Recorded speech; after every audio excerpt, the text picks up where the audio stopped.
Hi everyone, today I'll be comparing two New Balance skate shoes, the Thiago Lemos 1010 and the AndrewReynolds 933. Before we get into the review, let's take a quick look at the Thiago Lemos 1010. Since its release in 2020, New Balance has introduced the shoes in a variety of colorways, reflecting the continued popularity of the Thiago Lemos signature model.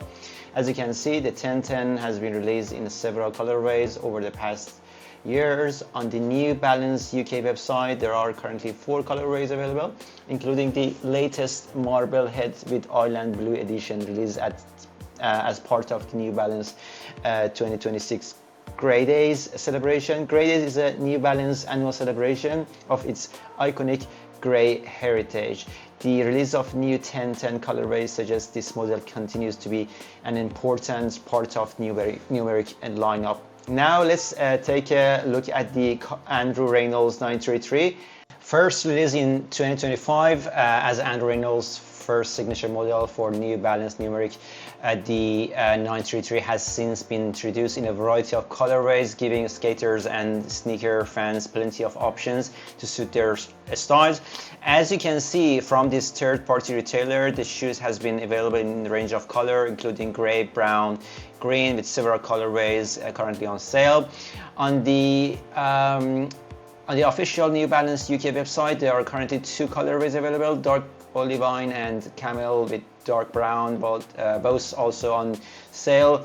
While the 933 takes a cleaner, more understated approach, the 1010 has a bolder, more technical look. Before we compare the two in detail, let's take a closer look at the 1010 and see what makes it such a popular model in the New Balance Numeric lineup. This is the part actually I find interesting. The cover here shows the thinking behind the 1010 design, and the attention to details inspired one of the most interesting collaboration. Let's take a look.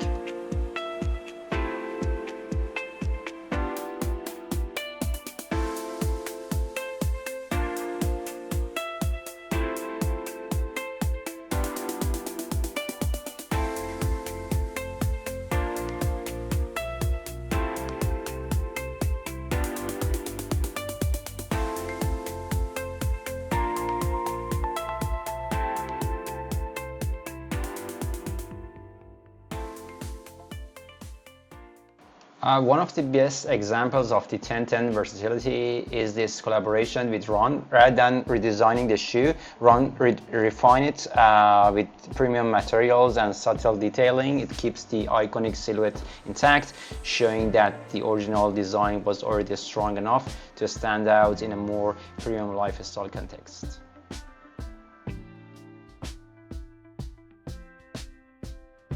Okay guys, I finally got the shoes. I went for UK 7.5, which is an EU 41.5. So let's open the box and take a closer look.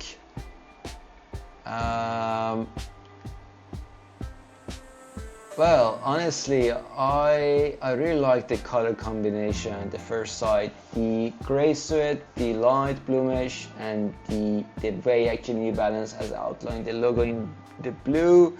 It really makes the logo actually pop without being too loud. So let's take the shoe out. I think so. The first thing I noticed, it's not heavy at all, which honestly surprised me. So take a look at the tongue with the 1010 branding on the front, and then the light blue mesh across the toolbox, combined with the premium gray suede overlays. This gives the shoe a really premium feel. So I also like how the endurance rubber wraps around the front of the shoe. It's a nice detail.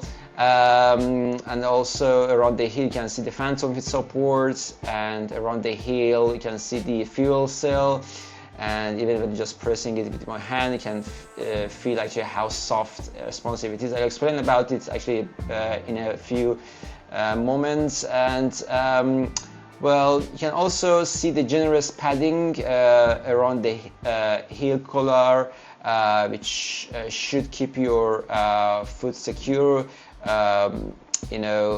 whether you're skating or just wearing this for everyday use. Now let's take a look inside the shoe. and there's plenty of padding around the heel, and also the shoe actually comes with the Ortholite insole, which New Balance actually used for added comfort. And well, for everyone wondering, this pair actually was made in Indonesia. Overall, actually, it's really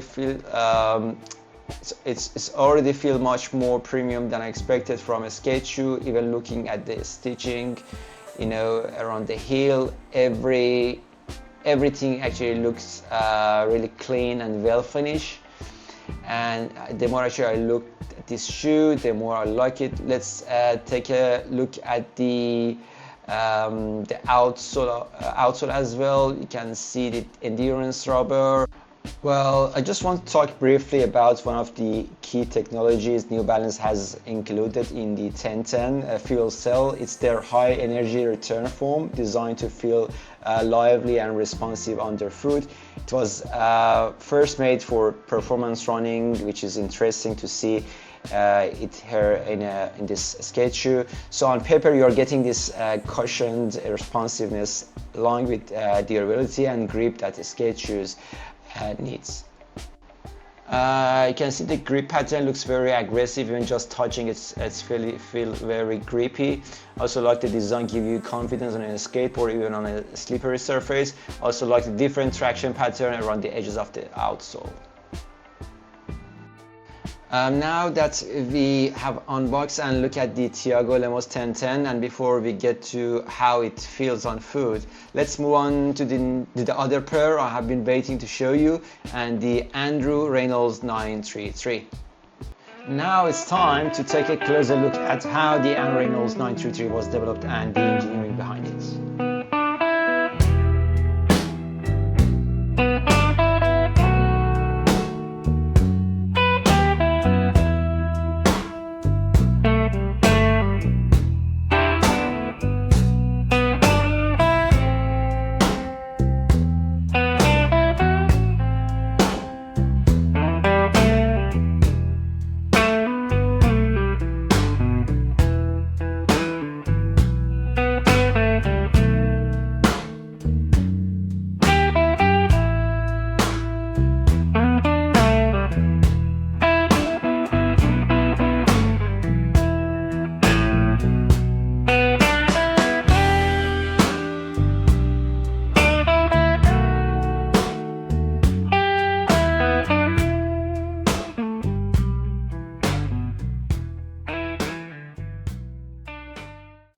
Alright guys, now it's time to unbox the AndrewReynolds 933. I went for a UK 7.5, same as the 1010, so it will be interesting to compare it later. First thing, the box is quite different from the 1010. Instead of the grey New Balance box, this one actually comes in a red and cream colorway, so let's open it up and see what's going on with the 933. Straight away you can see this black and green colorway, and I think these colors work really well together. Let me take the shoes out of the box. My first impression is that it's not as light as the 1010. It definitely feels a bit more substantial in hand, and the overall shape is quite different too. The materials are different as well. You can see plenty of sweat throughout the upper, but unlike 1010, New Balance has used leather around the end logo and across the toe box. So the 933 feels a bit more solid. You still get some mesh, mainly toward the heel and a few other sections, but overall it feels like a more structured upper than the 1010. So now let's have a look at the outsole. Compared to the 1010, the outsole design is completely different. Right in the center, you have got a translucent rubber section, and around that, New Balance has used different traction patterns. It looks really distinctive, and seems like each section is designed with grip and durability in mind. Now let's have a look inside. You can see the New Balance includes both black and white laces. Well, looking inside, I noticed that unlike the 1010, there isn't as much extra padding around the collar. Instead, there is this foam lining running around the inside of the heel, which is one of the design features of the 933. I have to say it feels a bit firmer overall compared to the 1010. For anyone wondering, this pair was also made in Indonesia. Overall, my first impression is that the 933 feels like a bit of stiffer shoe. Of course, I can't really judge the comfort yet because I haven't worn them, but sometimes shoes that feel firm at first becomes really comfortable once they are broken in. So I'm really interested to see how this perform on foot.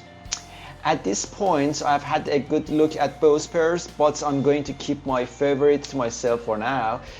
First impressions are important, but they are only part of the story. So let's put both pairs on and see if my opinion changes. Alright guys, I've got the AndrewReynolds 933 on fit with this brown cargo trouser. I actually think that brown cargos works really well with the black and green colorway. My first impression, the shoe feels really solid on foot. It holds my foot quite securely. It's a firmer fit than I expected, especially around the toe box.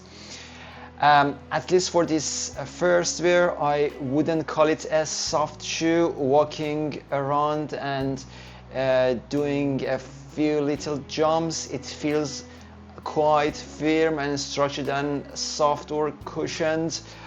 That doesn't necessarily mean it's uncomfortable. It just feels like a more supportive locked-in fit. Of course, these are just first impression, and that could change once the shoes broken. I don't think the color looks bad with this cargo trouser, but let's switch to a pair of blue jeans and see how they look with a different outfit. As you can see, I've now paired the 933 with blue jeans. Just wanted to show how different the shoe looks with another pair of trousers. I actually think the black and green colorway stand out a bit more with the blue denim, and personally I think it works really well. As for the feel, my first impression hasn't really changed. The shoe still feels quite firm and supportive. It's definitely not a soft shoe straight out of the box, but that might change once it's properly broken in. If you have owned the 933 for a while, let me know in the comments. Does it soften up over time, or does it stay this firm? And now let's move on to the Thiago Lemos 1010 and see how it compares. Alright guys, I've got the Thiago Lemos 1010 on with these blue jeans. Honestly, you might be surprised. This shoe feels softer and much lighter than the 933. It felt more comfortable as soon as I put it on. Well, I was trying not to give away my opinion too early, but after trying both pairs, I have to be honest, compared to 933, that the 1010 feels lighter, softer and comfortable. Even walking around and doing a few small jumps, it feels lightweight and easy to wear. It doesn't feel heavy or restrictive, and my feet feel more relaxed in this. Based on my first impression, I can definitely see myself wearing this for everyday use. Of course, I will need to spend more time in both pairs before giving a final long-term verdict, but so far they have really impressed me. For me, this is the pair I would choose, and definitely the one I will be keeping. What do you think? Do you agree with my first impression? If you have owned either the 1010 or the 933, I would love to hear your experience. Let me know which one you'd prefer and why. Thanks so much for watching. If you enjoyed this review, Don't forget to like and subscribe, and see you the next one.